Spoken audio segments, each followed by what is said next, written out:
มาฮอดจอดถึงเป็นทีเรียบร้อยพี่น้องเอ้ยเนาะมือนี่ก็ย่ำกายกันขึ้นมาพี่แหละทางซีปูนพี่น้องเลยเนาะสามกุ๊กสามเคยคือเก่าพี่น้องเนาะมาฮอดก็ตอนค่อยคำแรงลงพี่น้องเนาะอยู่ทางบ้านสะแล้วเนาะมาเยี่ยมมายามทางบ้านสาวอ่อนลูกสี่พี่น้องเลยเนาะว่าเป็นจังไดเด้เนาะมันดีมีแห้งอยู่บ่เนาะตั้งแต่ย้ายออกมาจากงานตีพี่น้องตั้งแต่บ้าน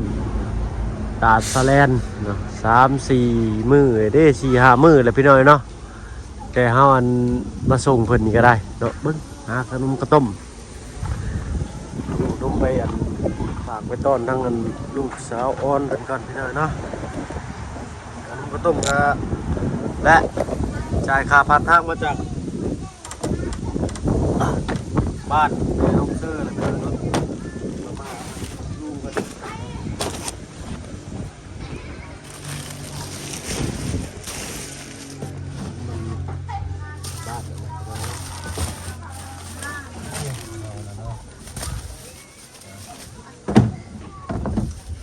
พอดีเลยเล่นกับซีกล่อง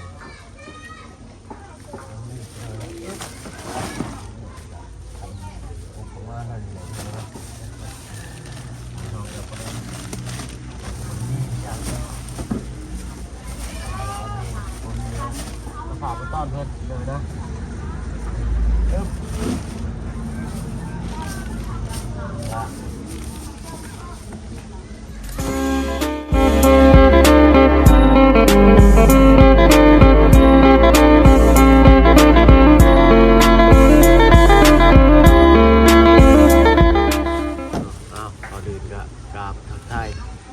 สบายดีพ่อแม่พี่น้องเบิร์ดสุขทุกคนเนาะยินดีต้อนรับเข้าสู่ช่องบ่าวเพิ่งเคยลาเด้อพี่น้อยเนาะมื้อนี้กับพ่อกันอยู่ทางบ้านสาวอ่อนเนาะแม่ลูก4พี่น้อยเนาะมื้อนี้ก็เขามาเวะมาเวียนมาเยี่ยมมายามเพิ่นเนาะตามเคยนี่ฮะขึ้นมาฮอดก็แม่นมาเวะบ้านสาวอ่อนเลยพี่น้อยเนาะว่าเพิ่นเป็นจังไดเนาะหลังจากที่เอาพาเพิ่นออกมาอยู่นำมันบ้านเรือนดีทั้งเพิ่นได้สร้างให้เนาะ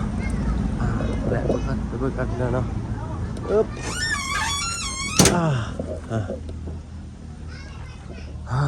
เนาะลายมืออะไรนี่บ่ได้เข้ามานี่ก็ได้เพราะว่าเมื่อกะเรียก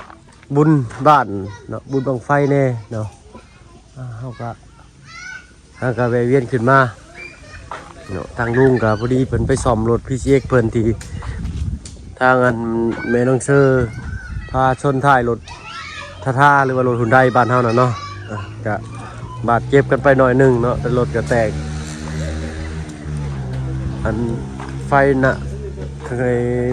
เทมข้างหน้าแตกพี่หน่อยเนาะเราไปหาหน่อไม้แมงหน่อไม้พี่หน่อยเนาะผักกูดมี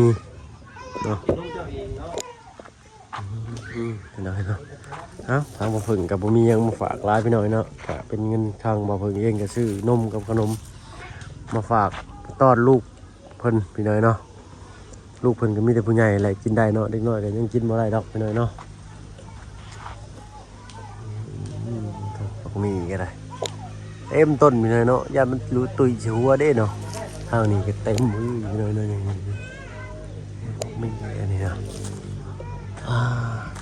ต้นแห้งร้ายพี่หน่อยเนาะเทือนกลัวเป็นมีเป็นกันง่าย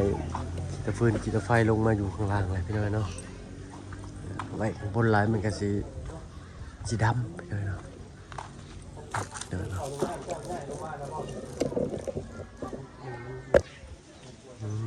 อันนี้ก็เป็นเรือนไฟเนาะหรือว่าห้องครัวทางอายะเพิ่นพี่น้อยเนาะโต๊ะฟืนเราก็เต็มตารางอันเป็นครัวเนาะดีก็มีอีกชื่อว่าดุยันดุบัดขยันเพียรเปิดได้นี่เนาะแต่มี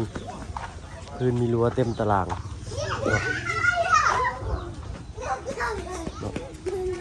ทางเบาซ้อน ก็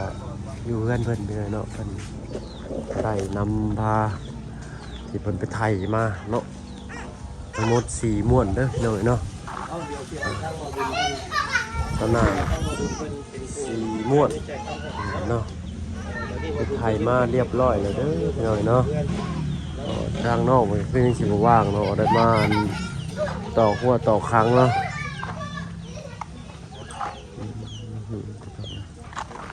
อันนี้เป็นน้ำโยกว่านี่มาแบบนี้นี่แหละหัวครั้งเป็นกะทิประมาณนี้นะเนาะเป็นกะทิอ้อมหัวคืนแหละพี่น้อยเนาะแต่ทางบ่าวซ้อนครับมาว่างบ่าวซ้อนเนาะตรวจขอไปอยู่แล้วเนาะพี่น้องติดตามรับชมกันอีกเล็กๆน้อยเนาะอ่ะก่อนอื่นก็ทานได้ที่เขามาหับมาชมส่งบ่าวเพิ่งเคยลาก็ฝากกดไลค์กดติดตามให้หน่อยเด้อพี่น้อยเนาะฝากเป็นกำลังแห่งเชียร์แห่งใจให้บ่าวเพิ่งแน่เนาะทางบ่าวเพิ่งก็เอาลูกอ่อนคือกันพี่น้อยเนาะเรียกหางานเห็ดแถวบ้านคือสียากอยู่พี่น้อยเนาะไปเห็ดน้ำพอกะบ่อยากห่างลูกห่างเต้าได้พี่น้อยเนาะห่างลูกห่างเมียทางลุงกันเลยว่าให้มาเป็นตากล้องแล้วก็มาเก็บเกี่ยวประสบการณ์แล้วก็มาเบิ่งวิธีการถ่ายทำให้พี่ให้น้องนะครับได้ชมเนาะเพื่อว่าประสบความสำเร็จพี่น้อยเนาะจังได้ก็ฝากกดไลค์กดแชร์ให้กันแล้วกันพี่น้อยเนาะถ้าว่าออกผิดพลาดประการใดก็ขอโทษขออภัยน้ำปีน้ำนองหลายๆพี่น้อยเนาะเลี้ยวไปเห็นหมอกมี่ต้นนี่พี่น้อยกำปั๊มนี่ได้พี่น้องบอกตัวโคตรหมอกมี่เต็มต้นนี่พี่น้อยโอ้หลายขนุนเนาะนี่แหละบ้านช่องเพิ่นก็ได้เนาะฟ้าเพิ่นก็สมแซมใหม่พี่น้อยเนาะรอถ่าทางลุงจันทร์สัมภาษณ์ทางสาวอ่อนเพิ่นอีกจักหน่อยก่อนพี่น้อยเนาะเอาจังสิเข้าไปเยี่ยมยามเพิ่นกันแล้วกันพี่น้อยเนาะนี่เป็นบ้านแม่ซองกันแล้วเล่นแซวอยู่พี่น้อยเนาะได้ยินเสียงลูกหาย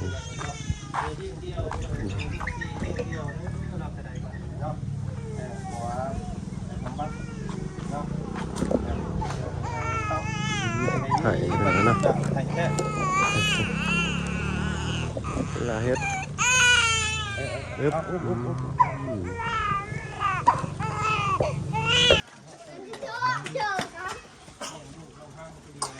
เป็นหิวเขาพี่น้อยเนาะเลี้ยงเดียวเลี้ยงลูก4 คนพี่น้อยสบายดีทางสะออนเนาะเลยเนาะดีมีแห้งคือเก่าเนาะ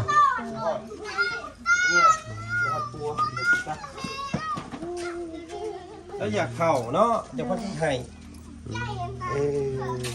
เอาป้อนโยบังโย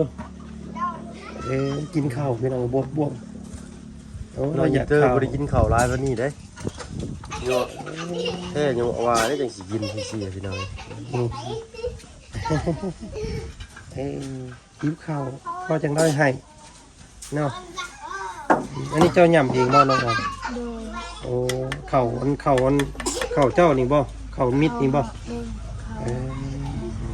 เอามือหน้าเด้อมือหน้าสิซื้อเข่ามาให้เด้อยันมานี่มันยันน้องคนยืนท้องยืนนั่นได้คือ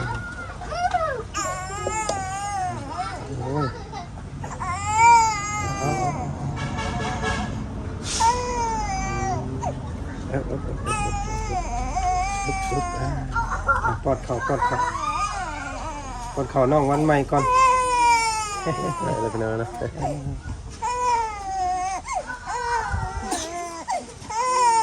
พี่น้อยเนาะทางเอื้อยเป็นกับมาวันน้องสาวเป็นไปเลยพี่น้อยเนาะเป็นได้สะออนมาอยู่ได้4-5 มื้อเลยเนาะเลยเนาะสบายดีมีแห้งอยู่ที่เนาะกินข้าวกินน้ำกับสังเด้มื้อนี้น้อยไปหามันยังกินบ่เบิดอยู่เนาะเห็นอยู่ทางบ่เพิ่งมาอ้อมนี่ก็บ่มียังมาฝากมาต้อนมีแต่นมกับขนมเล็กๆน้อยๆเนาะน้องละสุจ้าเนาะดูเสือดีๆเนาะอันนี้ก็เป็นเงินของทางบ่เพิ่งเองพี่น้อยเนาะซื้อมาฝากมาต้อนเพิ่นมาแต่ละเทื่อก็ได้เนาะพี่จะนี่มากก็ฮอดค่ำแน่พี่น้อยเนาะทางเฮาก็สิได้มุ่งหน้าไปทางอื่นต่อสะออนนี่เนาะ และมื้ออื่นเพิ่นเลยสิเข้ามาเยี่ยมมายามใหม่เดี๋ยวสิให้ทางบ่าวบุญสารวัตรเพิ่นเข้ามาจ่ายค่าตะนางให้นี่เนาะเพิ่นจ่ายเลยบ่เนาะยังเลยเนาะยังบ่อ๋อจ่ายเลยเนาะเดี๋ยวสิให้ทางบ่าวบุญเข้ามาอีกก็แล้วกันกันซั่นเนาะ น้องพัวหาไทยแล้ว ไทยเลยเนาะบ่าวบุญสารวัตรก่อนสิเมื่อก็ได้จ่ายเงินจ่ายคำ แต่วันนี้เราไทยน้องพัวเขาไทยเราไทยรถ เอาแล้วเงินล้านหนึ่งเขาเอาแล้ว เพิ่นเอาเงินล้านหนึ่งแล้วเนาะ เขาอยากได้อีกได้อีกแต่ตอนนั้นมีเงินเราส่งคืนเราบอกว่าให้เอา โอ้เราบ่อยากเอาเงินเราจะเอาตะนางคืน โดย เนาะก็ให้เพิ่มเพิ่นไปอีกบ่ได้บ่เนาะพี่น้องเพิ่นก็อยากได้ตะนางคืนเพราะว่าเพิ่นฮู้ราคาแน่ชัดเนาะตะนางม่วนหนึงก็แพงได้พี่น้อยเนาะ7 แสนพี่น้องขายเพิ่นนี่ล้านหนึงนี่เพิ่นก็ได้กำไรแล้วแหละพี่น้อยเนาะเอาหวังว่าเพิ่นสิเห็นใจทางสาวออนเนาะเพราะว่าบ้านใกล้เฮือนเคียงกันพี่น้อยเนาะ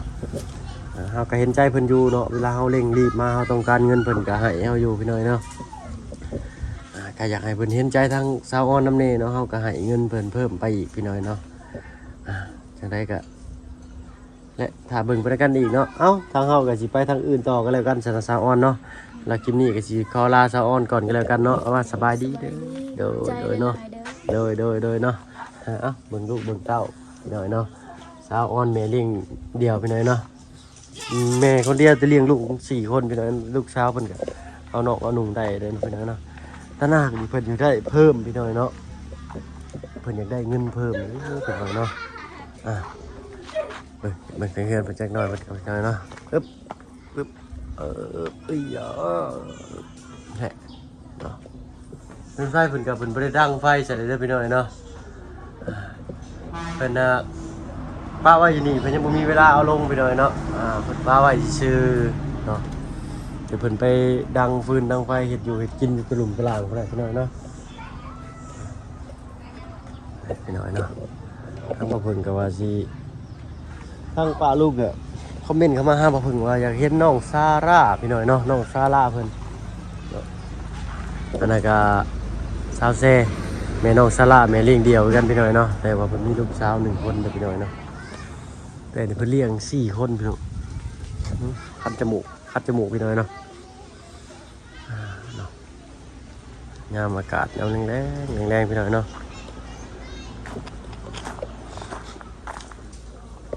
พี่น้อยเนาะเฮาก็สิไปเวียนเยี่ยมยามทางบ่าวซ้อนเพิ่นพี่น้อยเนาะเรียกว่าน้องบ่าวซ้อนค่ำนั่นแหละพี่น้อยเนาะ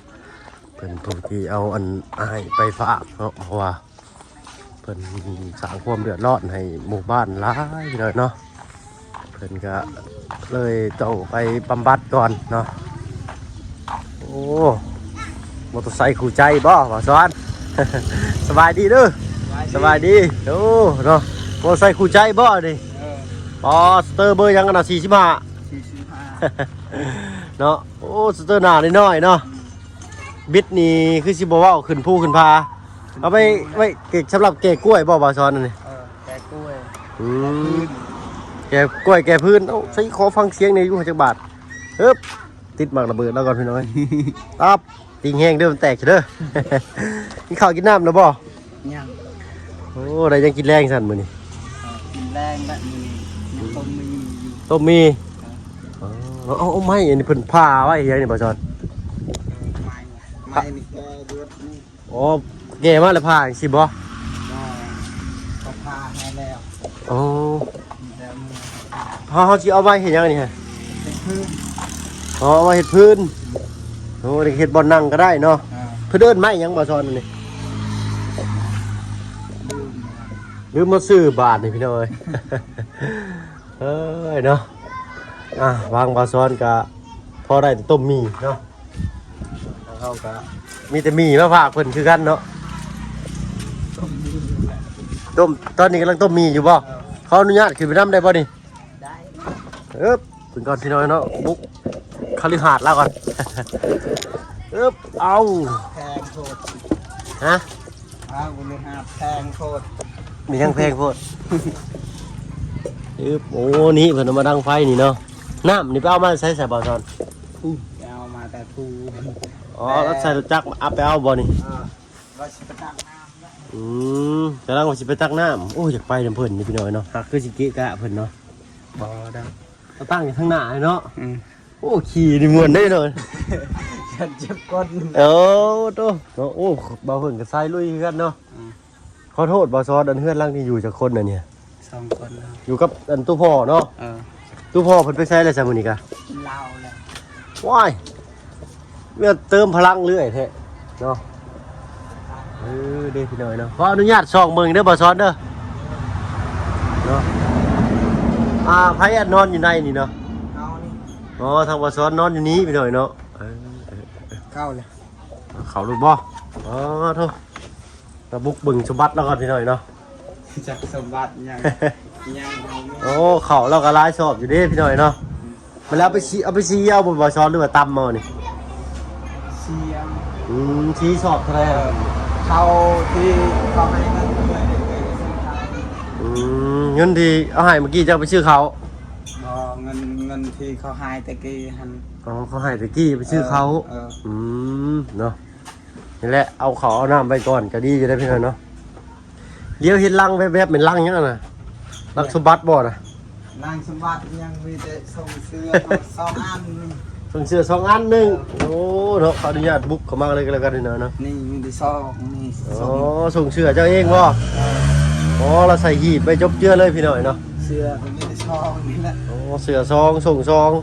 ไว้ใส่ไปลมสาวเนาะอันนี้ได้สบซอนอันนี้นี่ แฮว แห้วดักหนูเนาะโอ้ใส่เป็นสลิงเลยขากระดีนี่พี่น้อยเนาะ 10,000ซื้อ เบิดนี่10,000บ่หรือเส้นหนึ่ง10,000เบิดนี่10,000เนาะ เส้น1,100 อ๋อเส้นละ1,000กีบโอ้โดยเนาะเอาแต่ขอบอกกับใจทางบาซอนเนาะออกไปอยู่นอกกันได้ป่ะบ่จากกันเข้าเฮือนเราหึงลายพี่น้อยเนาะยัดมาพิธีปิดคลองทางเพิ่นเนาะมาน้ำเต้านี่เอาไว้ยังนะมาน้ำเต้านี่ เอาได้ อันนี้เอาน้ำเต้านี่ เขาเอาไว้น้ำกิน เอาไว้สนามกิน เย็นตลอด เย็นตลอดว่าเนี่ยโอ้ขัก ได้เย็นตลอด จับเบิ่งได้บ่นี่จับเอาเบิ่งอยู่น่ะ มัดน้ำ โอ้น้ำเบิดเลยพี่น้อยเนาะ มันใส่เย็นตลอดเลย จับเบิ่งก็เย็นเลยพี่น้อยเนาะโอ้แปลว่าเคยเบิ่งหนางจีนได้พี่น้อยเนาะเซียนวัดเมาหั่นดิโอ้เราเจาะเอาไฟเจาะเอาพี่น้อยเนาะเขาต้องหาเนี่ยจิ้มใส่ทางในมันออกบ่ซ้อนเวลาเอามาใหม่นี่ เอาตะนกมันตกเอา เอาสนุกจกเอาเนาะม มันเป็นรูแล้วอยู่ท้าย โอ้เขาหลุดถอยไปถอยมาเขาหลุดยันกิ้งลงนี่พี่น้อย อันนี้ทั้งตู้พอเพิ่นนอนเนาะแล้วค่ำกลางคืนบ่ได้ไปก้านปลาบ่ซะบ่จอน การ ไปก้านเขียดก้านปลาคือกันเนาะทางนี้กันเนาะ เป็นคนตกก็ไปก้าน ฝนตกก้านเขียดปลาก็ไปก้านแต่เดี๋ยวนี้น้ำขุ่นเลย บ่ได้เดี๋ยวน้ำคุณสิเนาะเอาไปยิงกันบ่ ไปยิงเอา มันคือได้ลายอยู่บ่ ได้พอกินนั่น พอกินเลยก็พอเนาะเนาะชั่วมื้อนี้ก็ทางบ่ซ้อนก็เฮ็ดเวียกเฮ็ดงานนี่ใช่บ่ซ้อน ปลูกมันอยู่หากับเมื่อแต่ตัดลำมัน ตับลัด ได้แล้วก็เว้ากลับคืนยังอันนี้จ้ะคนเม่นบ่ขอจับเบิ่งให้เด้อ เจ้า โอ้เคยเบิ่งแต่ในสาระคดีพี่น้อยเนาะคนเม่นแท้ๆอีหลีนี่บ่นี่ฮะ คนแม่นเนอะวะ เอามาได้ใช่ซะนี่ ได้แต่กี้หัน เนาะบ่เบิ่งฮะเคยเห็นแท้ๆพี่น้อยเนาะเคยเห็นแต่ในสาระคดีที่ว่าเบิ่งในโทรศัพท์นั่นพี่น้อยเนาะโอ้คักแท้นี่เนาะที่ว่าอันชาวเผ่าเพิ่นเอาไปจิ้มใส่ดังนะแล้วก็ไปเฮ็ดอันนั่นเฮ็ดอันลูกดอกลูกหยังนะ โอ้มันแข็งปานนี้ผู้บ่โอ้ตัวใหญ่เนาะแข็งก็คือสิหักได้อยู่พี่น้อยเนาะหักเอาเก็บไว้นี่ก็คือแบบได้เบิ่งต่างหน้านะเนาะว่าเฮาเคยได้อันนี้พ้นใหม่บ่ซ้อนหรือว่าแหลมมันแหลมมาจังซี่เลย แลมเลย แหลมมาจังซี่เองเลย ถือข้าวรถแล้วโต โอ้ เลยรถมันคือมีดแทงได้มันแทงข้าวสำนันอันนี้แหงโตดิ่งไปดิ่งมามันเข้าเองมันแล้วถ้ามันสะบัดนี่มันก็ลิฟต์เข้าไปในตัวเฮาเนาะเอาคืนไว้ก่อนพี่น้อยจะมันสิเข้าตัวข่อย บ่ดอกมันบ่ได้ยิงว่าอันนี้ได้ซะบ่ซ้อนนี่นี่หัวยัง หัวก็หอก หัวกระหอกบ่เบิ่งสิจับไหมพี่น้องเบิ่งเนาะจับได้บ่ ได้ โอ้เราโอ้มีเขียวมันชิลุดเลยพี่น้อยเนาะมันกินแมงมาลายเดี๋ยวนี้นะ โอ้เรามาเอ้ารุดเร็วป่ะซนโอ้ยเขียวกระลอกแล้วรุดเลย